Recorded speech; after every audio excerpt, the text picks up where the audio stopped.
right, let the deluge begin. Tomorrow starts. The Senate Republicans, they're going to have this health care measure out, but this will be the wave of amendments. There could be more than 100 of them, including everything from what you provide regarding Medicaid, whether you offer different plans for different folks to make this more appealing to young people who don't want to, one-size-fits-all approach to this. All of that will be sort of priced out, proposed, voted up, voted down, including, we're told, keeping a lot of the surtaxes largely paid by the wealthy in there, including the 3.8% surtax on the well-to-do on their investments. So that includes those earning over $200,000 a year, couples about $250,000 a year, as well as the nearly 1% Medicare surtax imposed on the same group. Now, that was something Republican senators were kicking around. We talked to one of them, of course, Senator Rounds of South Dakota, who was open to that idea, liked the idea. And oddly enough, on Your World yesterday at Fox News, lo and behold, Mark Meadows, he this the conservative caucus fame, saying that he too would be open to such a thing. Take a listen.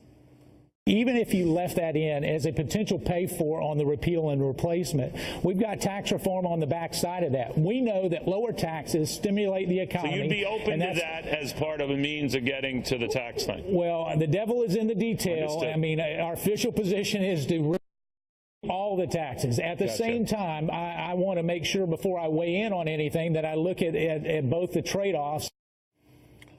All right, that's a very big deal, folks, because that guy runs the House Freedom Caucus, sort of a collection of 40 very conservative congressmen who aren't really big on keeping any tax hikes in effect, let alone even entertaining them as part of the deal to get tax cuts. But that is a means to an end, and getting tax reform done by getting this thing done, so be it, and he would be open to it. I wonder if that is shared by Kentucky Republican Congressman Thomas Massie, who joins us right now. Congressman, very good to have you. How do you feel about this?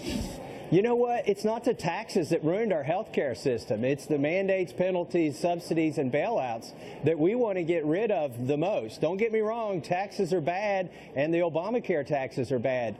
But frankly, that's not what is ruining our health care right now. All right, so if a deal came out of the Senate that calls for, an alternative for Obamacare that would keep at least those two taxes, then they account, I believe, and you can correct me, sir, for over half the taxes that fund this. That is the 3.8% surcharge on the wealthy, or the 0.9% surcharge on the wealthy for Medicare. You would reject that. Well, let me tell you what the Senate's trying to do now. They're trying to pass another version of Obamacare with no pay-fors. So it's hard to say. Look, I would vote. I'm going to go out on a limb here and say there's a lot of things I would vote for as long as they introduce free market principles back into our health care system. They're gone, and that's what's destroying our health care. All right, so let me ask you where all of this is going in your mind. I think what I was getting from your colleague, Congressman Meadows, is that something is better than nothing. I'm trivializing it, sir, but enough to say that he doesn't love everything they're coming up with, but wants to get out of the way because anything is going to be better than what we have now, so they can move on to tax reform, which is the sweet spot for you guys. What do you say? Well, I do think we need to do tax reform, but I wouldn't say that something is better than nothing. We could end up touching Obamacare. It's like a game of Jenga. It's a stack of blocks.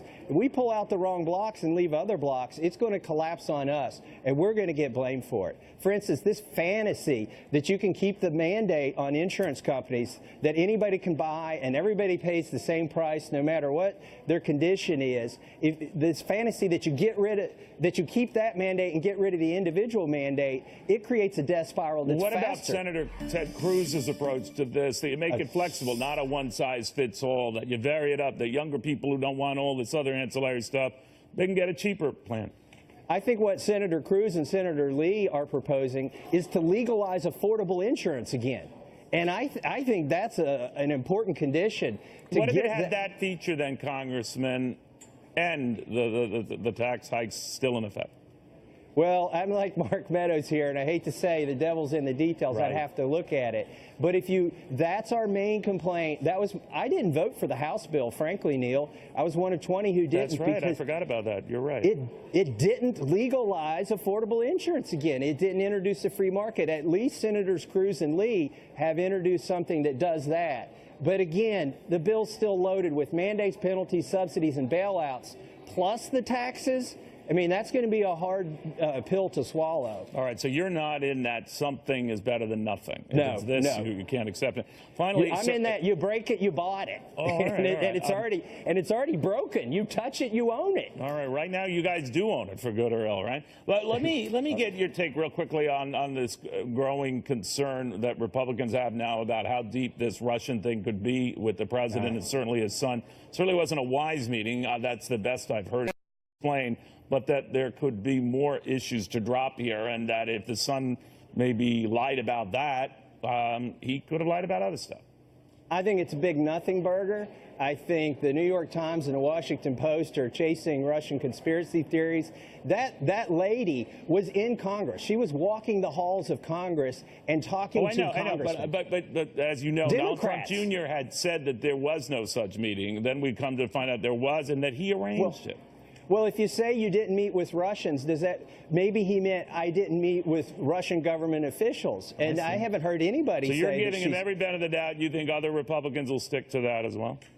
Well, I'm sticking with that. Okay. I think these are conspiracy theories. Frankly, I hope the Democrats keep chasing these conspiracy theories. The longer they go on thinking they had a great candidate with great ideas, the more likely they are to lose the 2018 election. Frankly, people back home don't give a dang about this Russian thing. Okay, we'll watch what happens. Congressman, always a pleasure. Thank you, sir. Thank you. All right, you heard what the Congressman had to say. What